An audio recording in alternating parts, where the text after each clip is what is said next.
अस्सलामुअलैकुम। मुसाफ डिजिटल के साथ मैं हूं सानिया गुल।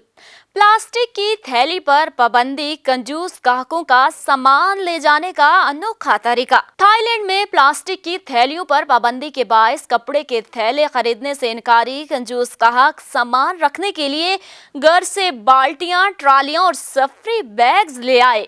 थाईलैंड में नए साल के आगाज से प्लास्टिक की थैलियों के इस्तेमाल पर मुकम्मल पाबंदी आयद कर दी गई है।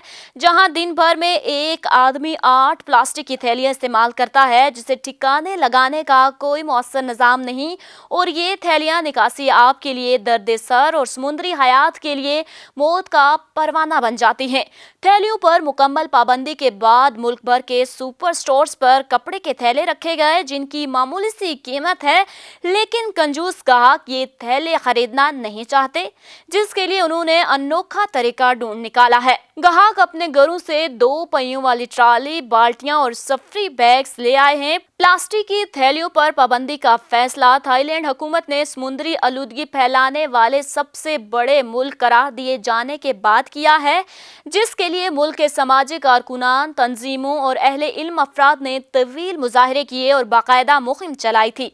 थाईलैंड हुकूमत ने मुल्क को 2020 तक प्लास्टिक फ्री स्टेट बनाने का फैसला किया है। इसी तरह पाकिस्तान में भी प्लास्टिक बैग्स पर पाबंदी आयद है, लेकिन पाबंदी के बावजूद प्लास्टिक बैग्स का इस्तेमाल जोरों शोर से जारी है। जबकि पाकिस्तान में भी अगर इसी तरह के तरीकों को मुतबादिल के तौर पर इस्तेमाल किया जाए तो प्लास्टिक बैग से छुटकारा हासिल किया जा सकता है। उसाफ डिजिटल से फिलवक्त इतना ही। मजीद अपडेट्स रहने के लिए हमारा चैनल सब्सक्राइब कीजिए और देखते रहिए उसाफ डिजिटल।